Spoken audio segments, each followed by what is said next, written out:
What up, Ring Crew Army, and welcome back to a brand new episode of the Square Circle Podcast. I am your host, Marie Shadows, and on this episode of the Square Circle Podcast, it is going to be taking a look at the wonderful main event at the Tokyo Dome for Wrestle Grand Slam that New Japan Pro Wrestling put on an excellent, solid show from start to finish, and that main event was everything. Tanahashi versus Shingo for the IWGP World Heavyweight Championship title. And if you're wondering how Tanahashi got into the main event spotlight for Wrestle Grand Slam, let me just quickly run it down. So originally, and for weeks building up, it was supposed to be Kota Ibushi versus Shingo Takagi for the IWGP World Heavyweight Championship title. However, upon receiving the second dose of the vaccine, Ibushi got some side effects. He still has not recovered, even though that fighting spirit that he has, he was ready to compete against Shingo. But New Japan Pro Wrestling management and also the doctors was against it and told him to stay home to still recover. They did not want to put his health and life in jeopardy if he did decide to fight Shingo in that main event at Wrestle Grand Slam. So Kota Ibushi is still recovering at home. I wish him all the best, and I send him all the positive vibes for him to get to 100% and come back at 100% at the nearest New Japan showing. We're still doing Summer Struggle, so hopefully he can come back during those events. And so New Japan Pro Wrestling needed a replacement. Before Wrestle Grand Slam that happened on July 25th, the night before, July 24th, it was Tanahashi versus Kenta in the main event in Nagoya, which had a surprising turn of events where Shibata was on commentary. He came out and he kicked Kenta in the head, allowing Tanahashi to pick up the victory over Kenta. And at the end of the match, Tanahashi took the microphone and let New Japan Pro Wrestling management know that he will be a great replacement for Kota Ibushi if he does not show up for the main event at Wrestle Grand Slam. And having that win over Kenta definitely helped Tanahashi's case to be in the main event. Now, when we get to Wrestle Grand Slam for the main event, both wrestlers did not know they were going to be fighting each other until the very last seconds. And they pulled out one hell of a match that's definitely match of the year worthy, and both of them for Wrestler of the Year. Shingo Takagi has been putting on amazing matches, and ever since winning the IWGP World Heavyweight Championship title, he has been putting on amazing world title matches. And it's only going to get a little bit more difficult from here on out. And Shingo is definitely going to be the one to try to dethrone, but he's going to elevate the division. He has done so already.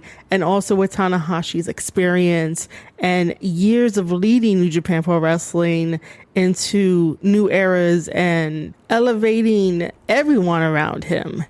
This match combination was definitely the best thing they came up with.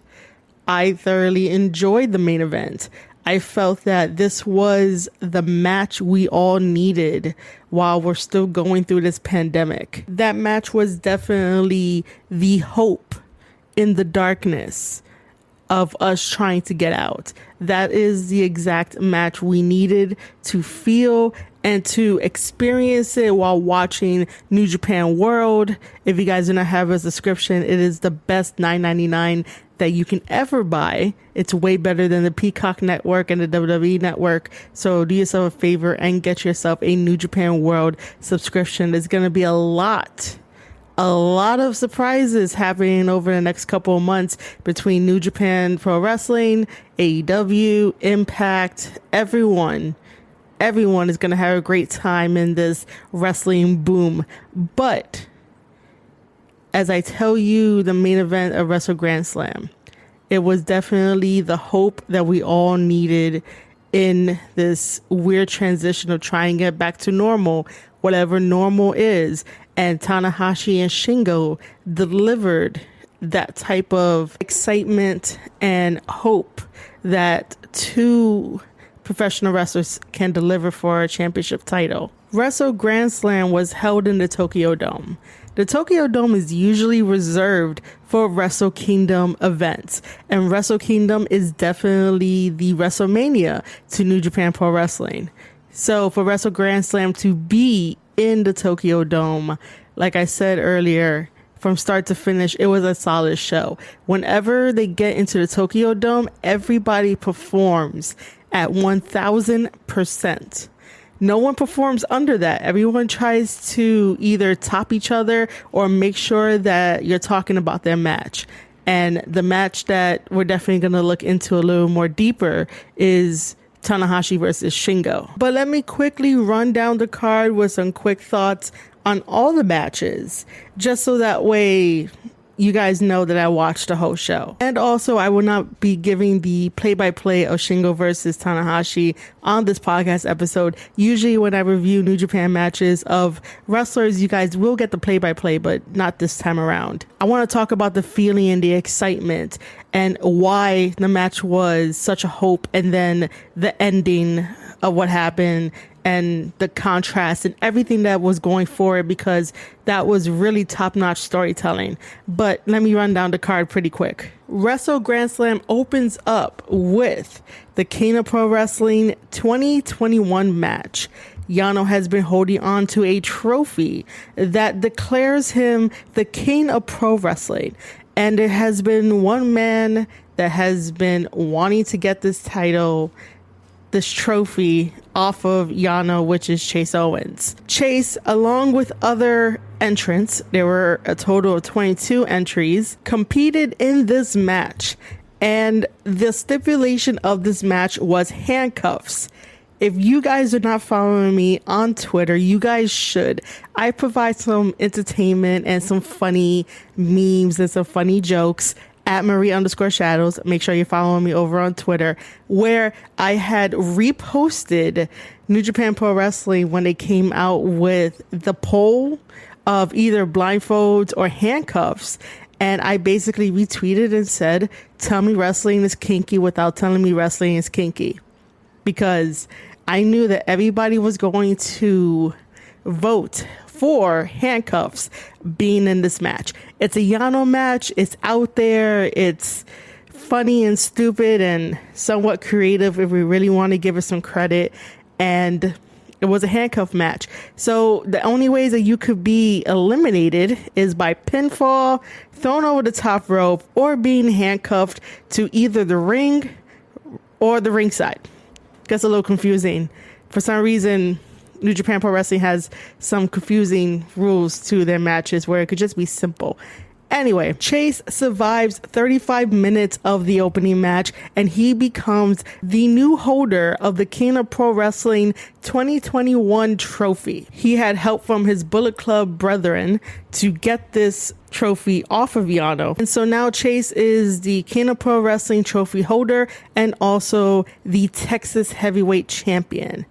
And I really hope in the upcoming months of the rest of the year, New Japan Pro Wrestling books him for an actual championship title match. Bullet Club needs championship titles and not trophies. The first match that kicked off Wrestle Grand Slam, because the King of Pro Wrestling little mini tournament was the pre-show. So the first match that kicked it off was the IWGP Junior Heavyweight Tag Team Championship match. El Phantasmo and Taiji are the champions, and they defended their titles against Rocky Romero and Taguchi. They make up the Mega Coaches. This was an amazing opener to start Wrestle Grand Slam.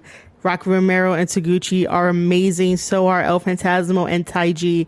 And towards the end of the match, Taguchi finally gets El Phantasmo's boot off. Because for years, El Phantasmo has been using the sudden death, which is a super kick. And that is the most powerful super kick in the universe of professional wrestling, and knocks out his opponent. And that's why he's always getting the 1, 2, 3, always winning his matches, and always bringing gold home to Bullet Club where it belongs. So everyone has been telling El Phantasmo that he has a loaded boot. El Phantasmo was like, no, I've been kicking trees for years in Canada. I really want to know how tough those trees are. like, is he kicking it? And then is it falling down? Is it not falling down? But anyway, Taguchi managed to get his boot off. And when he was going to look into his boot, he sort of almost found something. And at the right second, in comes a low blow and then C2R. And that ends the match, allowing El Phantasmo and Taiji to keep their IWGP Junior Heavyweight Tag Team Championship titles. Our second match of Wrestle Grand Slam was for the IWGP Junior Heavyweight Championship match. El Desperado comes in as the champion and he is fighting against Robbie Eagles. Robbie Eagles is an Australian-based wrestler who once joined the Bullet Club and then decided to betray the Bullet Club by attacking Jay White to align himself with Will Ospreay, but in the end it didn't work out for him.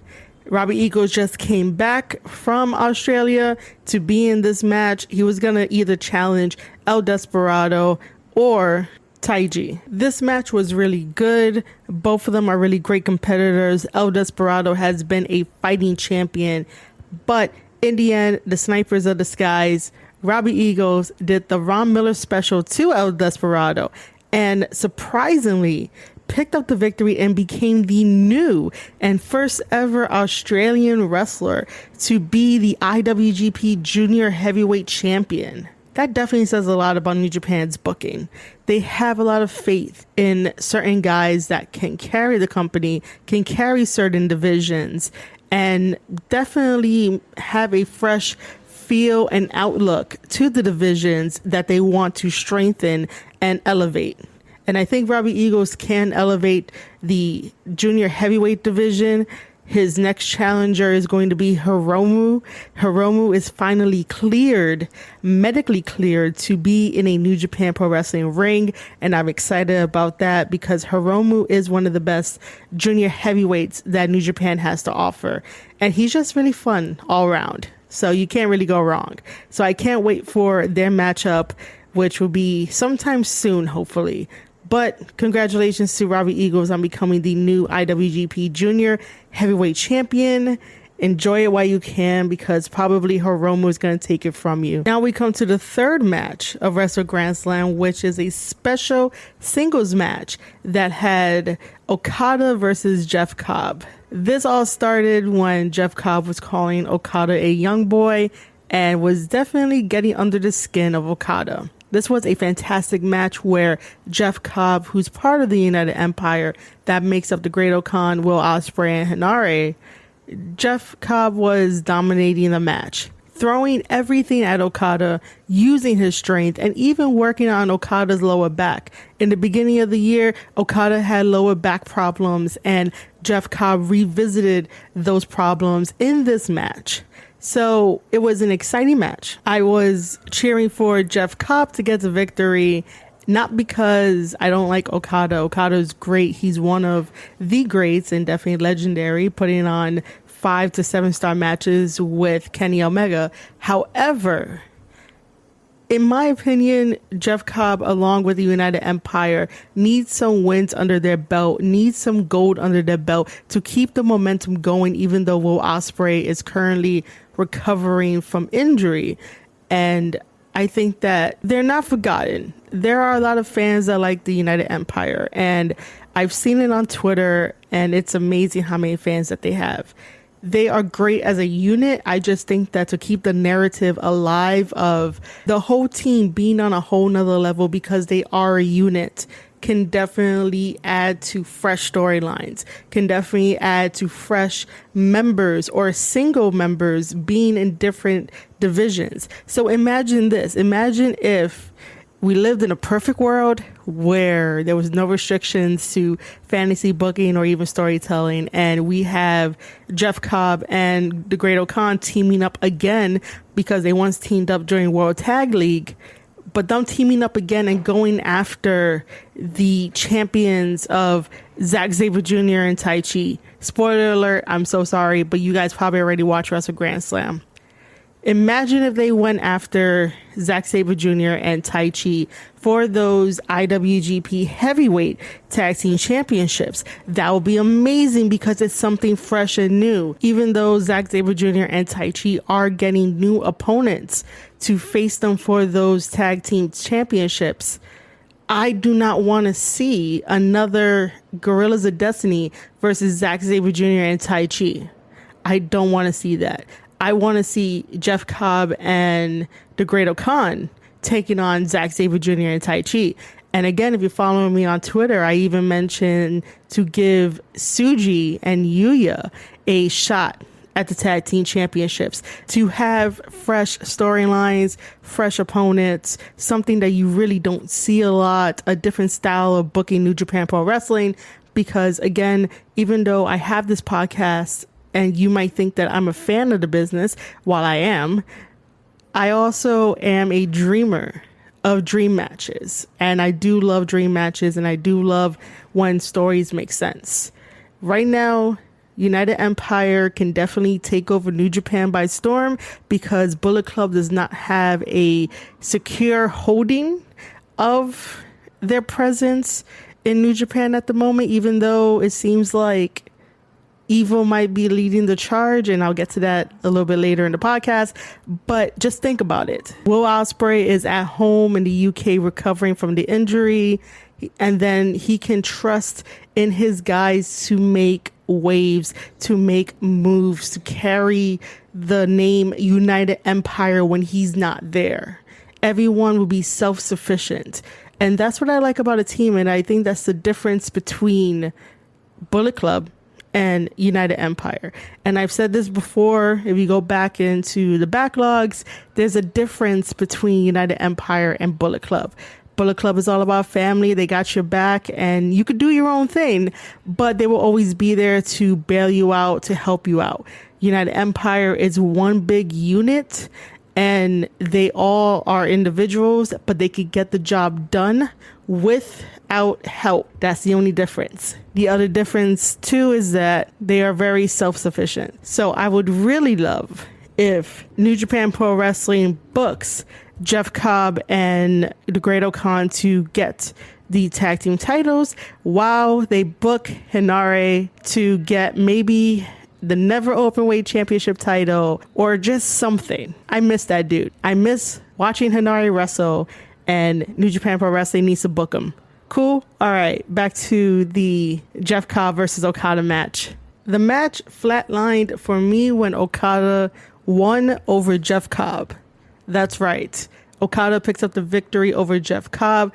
I really think that was a bullshit of a win. I understand why it happened looking back at it, but when I first watched the match, it was really a bullshit win. Jeff Cobb had all the advantage in the world, was using his strength to take down Okada, but for Okada to get a simple roll-up. Guys, I think I mentioned this before in my podcast episodes that roll-ups and drop toe holds and the tiniest little things of moves are definitely dangerous, and you have to really expect it, but sometimes don't really expect it. Like, I really wasn't expecting Okada to pull out a roll-up on Jeff Cobb, but what that affirms to me was that if Jeff Cobb hit another powerful move on Okada, especially the Tour of the Islands, because we've seen how many times he beat Bushi with it, he would have picked up the victory against Okada. I believe that his strategy going into this match was to avoid the Rainmaker, and he definitely did avoid the Rainmaker, and eventually a roll-up got him, which again, to me, it's a bullshit win. But for the sake of story, young boy Okada lived to tell another tale. Or did he? At Kirken Hall, Jeff Cobb showed up. Jeff Cobb did the Tour of the Islands on Okada and reminded Okada why Jeff Cobb is one of the strongest in the United Empire and someone not to be messed with. But I honestly think Jeff Cobb should have won that match. A roll-up out of nowhere after having a wonderful battle was just a deflated moment of me watching the match. The next match at Wrestle Grand Slam, which I already spoiled for you guys, was the IWGP Heavyweight Tag Team Championship match. The champions, Sanada and Naito, come in and they face Zack Sabre Jr. and Taichi. The whole highlight of this feud is them going back and forth and being playful while also being serious to want a rematch, meaning Zack Sabre Jr. and Taichi. They lost it to Sanada and Naito in a very surprising fashion, to which Zack Sabre Jr. and Taichi got their rematch because they asked Sanada rather than Naito. And at the Tokyo Dome here in Wrestle Grand Slam, this match was amazing back and forth. Zack Sabre Jr. is one of the best technical wrestlers in professional wrestling, in the universe of professional wrestling. And if you do go back and listen to some of my podcast episodes, yes, I do get on Zack Sabre Jr. and Taichi for not having anything fresh and new to keep matches and storyline going, but that was because both of those two were booked in a long freaking feud with the Guerrillas of Destiny, and there wasn't much to really add on to that layer of storytelling between the two because it was just for the titles, and then Iron Fingers got thrown in the way to maybe add something, and Iron Fingers helped the story out a little bit, but it still didn't provide anything else. However, both teams during that little mini time earlier in the year delivered on tag team wrestling. So in this tag team title match at Wrestle Grand Slam, really great back and forth, really great storytelling. Zack Sabre Jr. manages to do the European clutch, which is a very dangerous, another type of roll-up pin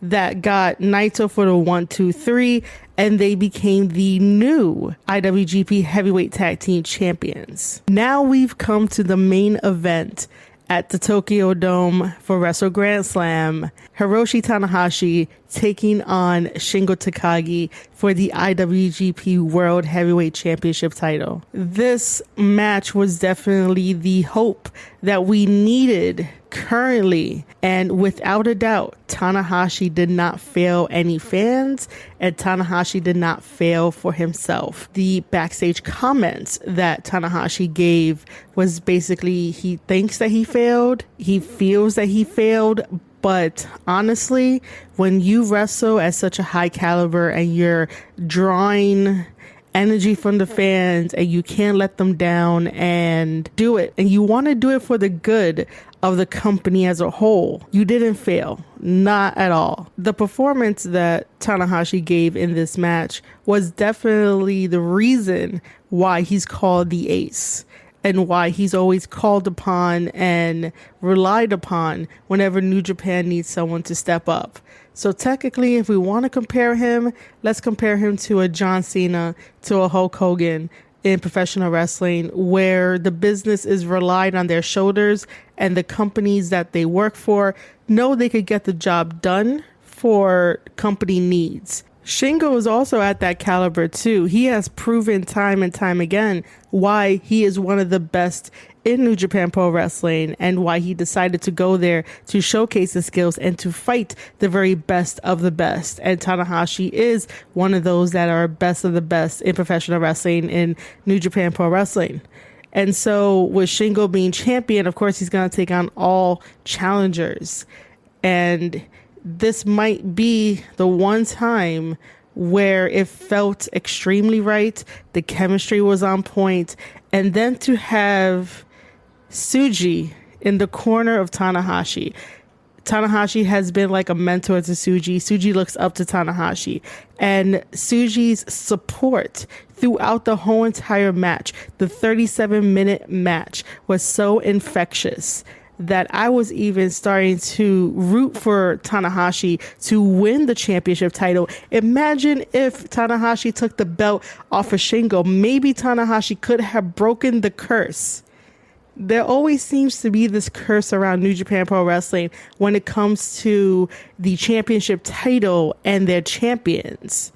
Kota Ibushi has definitely had a bad string of luck ever since becoming the first ever new IWGP World Heavyweight Champion, ever since wanting to unify it back in January, which was a stupid idea. Still a stupid idea. And I wonder if Kota Ibushi regrets it, because this string of bad luck shouldn't really be happening to their champions.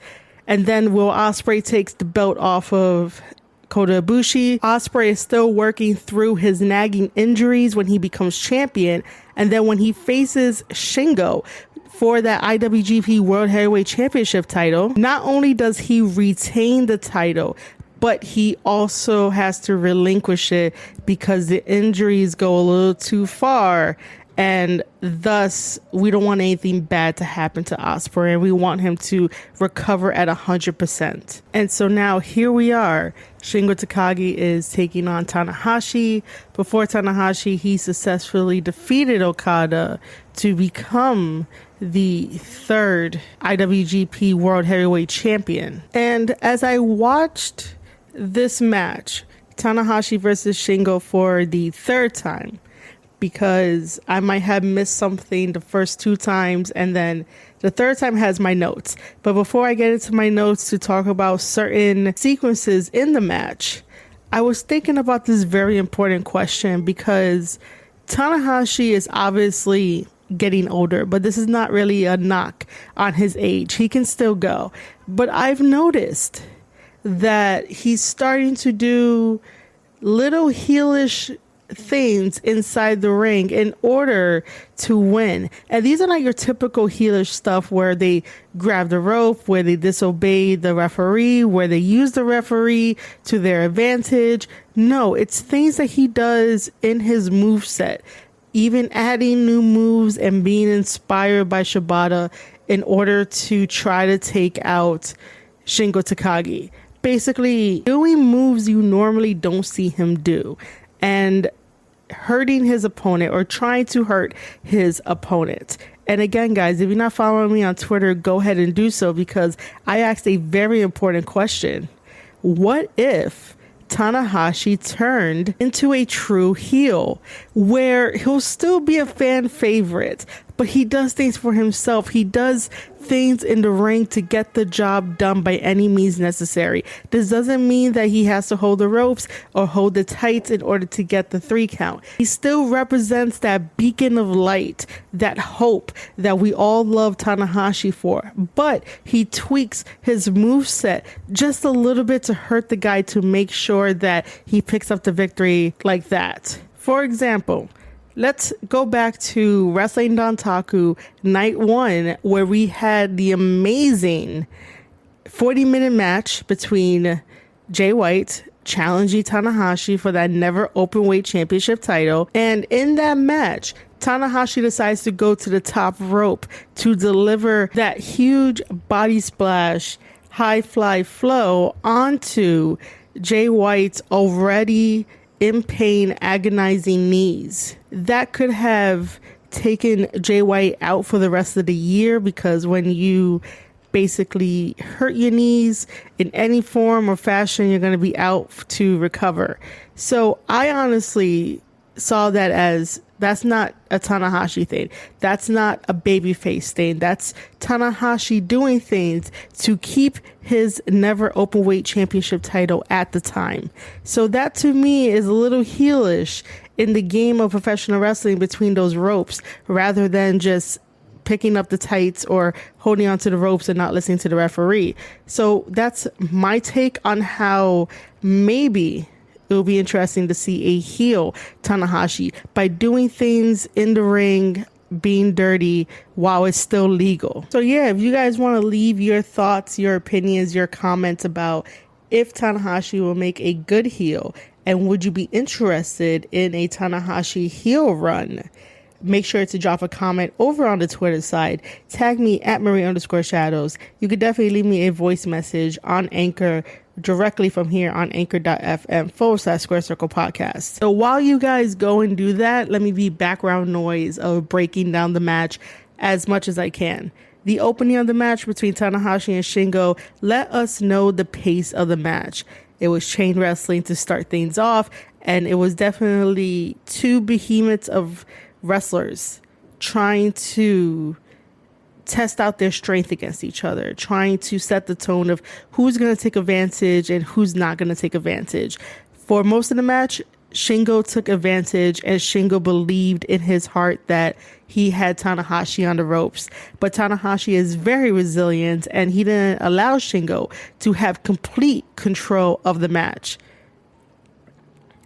Tanahashi was definitely controlling everything with just a simple headlock, and obviously that looked like it was irritating Shingo. Shingo manages to do a wonderful pop-up Death Valley driver to Tanahashi. And now, again, Shingo has control of the match. Even though the fans were getting behind Tanahashi the whole time, I think in the Tokyo Dome, the fan favorite sort of shifted. While Shingo is brilliantly gifted as a professional wrestler and a storyteller, Tanahashi is the fan favorite and will always be the fan favorite of the Japanese people. And the Japanese people were definitely cheering on Tanahashi. And then to have Tsuji in the corner of Tanahashi just made it that much more worth of an experience, and that much more worth of Tanahashi being the hero in this match. Like, the match wasn't built up to be villain versus hero. It was just a match that got thrown together as a last minute because Ibushi couldn't fulfill being in the main event. So why not put Tanahashi? But the fans definitely made it feel like Tanahashi was the hero. Shingo Takagi is just holding on to a championship title. And maybe we might end up seeing a brand new champion here in the Tokyo Dome. Even Shingo himself said that he felt the difference during his press conference for New Japan Pro Wrestling. He felt that Tanahashi was getting the one up on him, that the fans were cheering for Tanahashi rather than him, and Shingo was trying to get the fans over on his side. And that's a very powerful ability to have in professional wrestling. The ability to sway fans from one wrestler to the other. Obviously, Shingo shouldn't really beat himself up over the crowd reaction to Tanahashi over him, because there were fans for Shingo Takagi. I just think that because of the magnitude of this match, it's a given that Tanahashi is the company's ace, and he is the ace, and he has always been the ace. So you can't really combat that to an extent.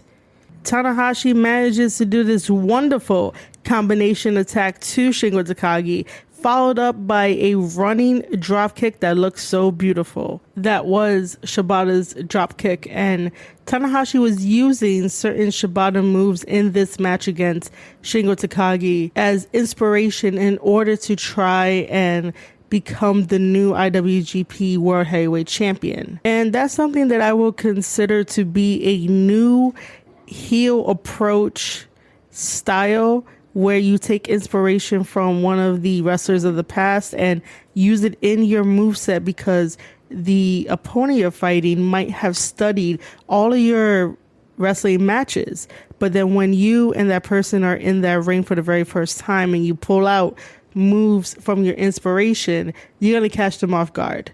And that's the one thing in wrestling that gives you the advantage. When your opponent's guard is down, it is your time to strike. You better strike for that jugular to get the 1, 2, 3. So I would use stuff like that to try to turn Tanahashi heel. He'll still probably have maybe some of the same morals, but at the same time, he would definitely pull out some new things. And those will feel like a big deal, like he wants to get the job done by any means necessary. And by doing that, you sort of abandon your regular moveset and you come full force with something new here and there. It might not be the greatest idea, but it could probably work and someone could pull it off. If Tanahashi can make me feel hope in this match, he could definitely make me feel sorrow and darkness and anything else he wants to do. That's why I'm pushing so hard for maybe if we get a Tanahashi heel turn. Tanahashi manages to put Shingo into the Texas Cloverleaf. I love this spot here only because of the tenacity and the never give up that Tanahashi had over Shingo. Shingo definitely used his leg strength to get Tanahashi off of him, and maybe Tanahashi will lose his grip and the move will fall apart, so that way Shingo doesn't have to get to the ropes to cause a rope break. That wasn't the case. Tanahashi dig deep down inside and reapplied the Texas Cloverleaf a little bit more powerful than before. And I thought that was great storytelling right there. Again, Tanahashi with his never give up, never tired statement, going after a wonderful champion and letting him know that you're dealing with a top caliber wrestler. And it's a subtle storytelling that gets me excited for professional wrestling. Shingo does get to the bottom rope and causes a rope break. From there, Shingo does a move out of desperation. Both guys are on the outside. Shingo manages to catch Tanahashi in midair and put him over the barricade. While Tanahashi is hanging on the barricade, Shingo Takagi decides to do the GTR move on him, drilling him down on the outside. When both of them get back into the ring, Tanahashi does a wonderful counter to Shingo's Last of the Dragon. Tanahashi manages to do a sling blade to stop that maneuver. Then this was a combination that took everyone's breath away, including my own. I was not expecting Tanahashi to do Ibushi's finisher, the Kamagore, to Shingo Takagi. So Tana does a Kamagore, goes up, hits high fly flow, and covers Shingo. Shingo, being the dragon that he is, kicks out of all of that. That wrestler's instinct, that fighting spirit that New Japan Pro Wrestling is known for, allows this match to continue. Having Tanahashi use Ibushi's finisher, the Kamagore, is phenomenal storytelling in this wonderful main event. If you guys forgot, both Ibushi and Tanahashi were once a tag team and held those heavyweight tag team championship titles at one point. So for Tanahashi to do the Kamagore and to channel Ibushi in this match, being again the light and the hope of this match to dethrone Tanahashi, made a lot of sense. Everything that Tanahashi was throwing at Shingo was a lot of the light aspect, the hope aspect, the never give up side of Tanahashi, and the whatever he's going to do, take advantage of the situation. At that moment, I consider Tanahashi the god of pro wrestling. He was wrestling on a god tier against Shingo, not giving Shingo a moment's rest.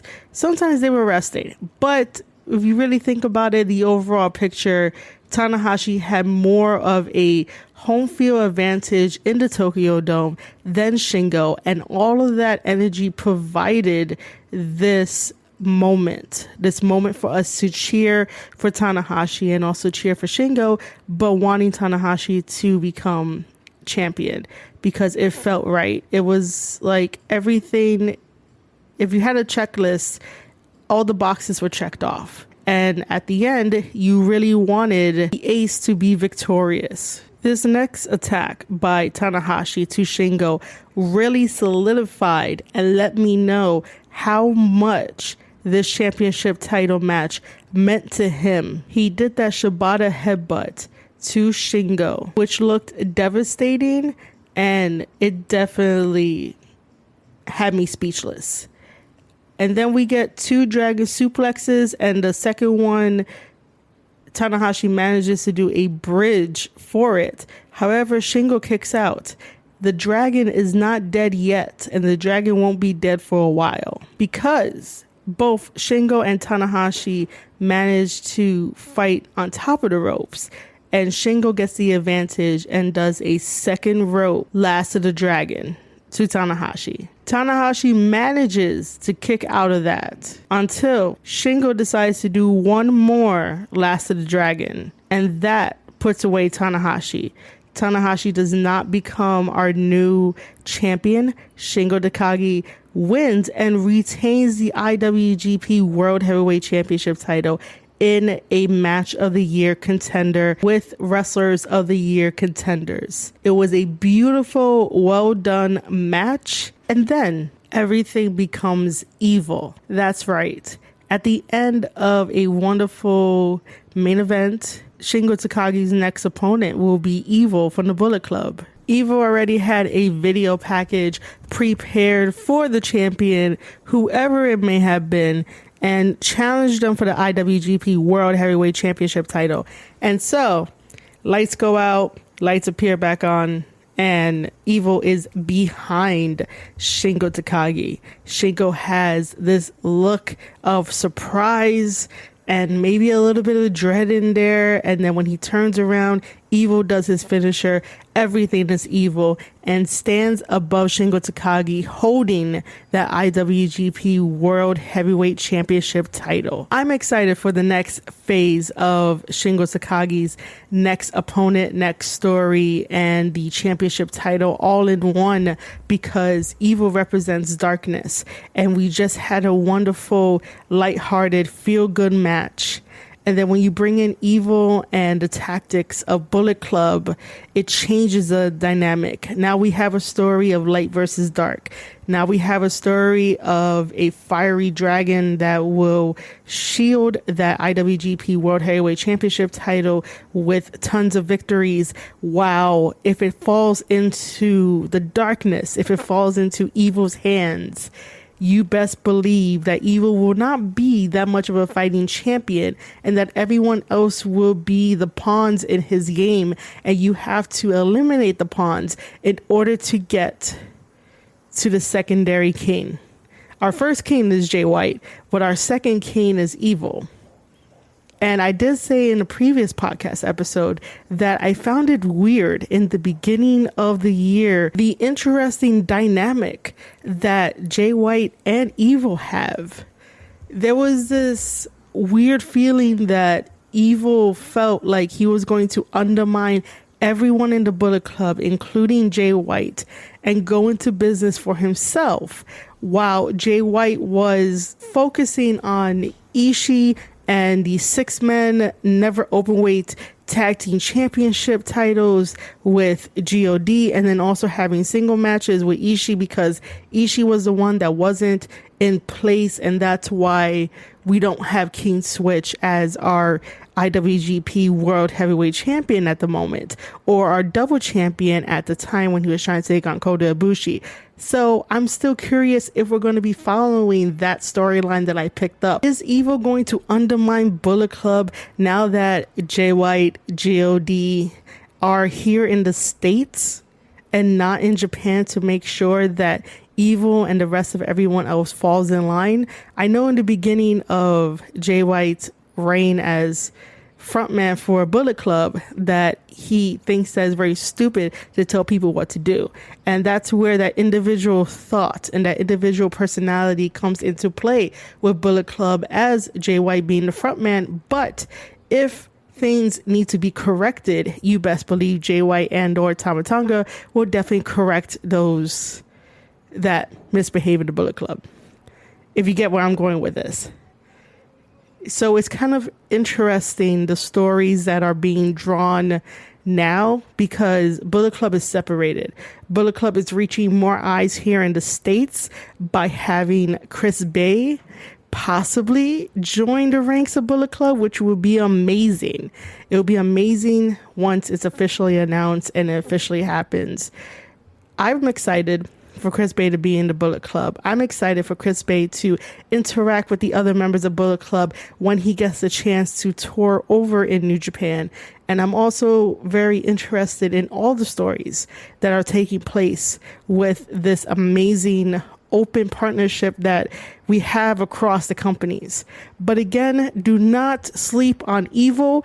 Do not sleep on his storyline with him and Dick Togo trying to take over New Japan Pro Wrestling on behalf of Bullet Club, because I bet you something is going to go down and is going to be a huge payoff. If it didn't happen in the beginning of the year when we had that amazing chemistry between Evil and Jay White, it's eventually probably going to happen maybe at the end of this year or at the beginning of next year, depending on how things go. I live for stories like this because I know that these guys can tell amazing stories and keep me hooked from beginning to end. All right, guys, I hope you enjoy my full analysis of Wrestle Grand Slam, even though it was just supposed to be the main event.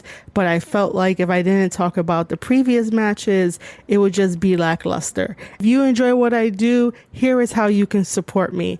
Head over to Twitter at Marie_Shadows. Make sure you're following me there for any updates, any laughs, anything new that comes out on the Square Circle podcast and the Ring Crew vlog, which is me vlogging about the wrestling scene. This podcast episode will be available on anchor.fm/Square Circle podcast. If you listen to Spotify podcasts and Apple podcasts, it will be there too. Just search up Square Circle podcast. Head over to YouTube. It will be a video up on there too. And then if you want to take it a step further, make sure to visit the website www.ravagelands.com to sign up for the newsletter and look at my wrestling writings, my vlogs, my audio, anything to get you excited about professional wrestling as much as it gets me excited.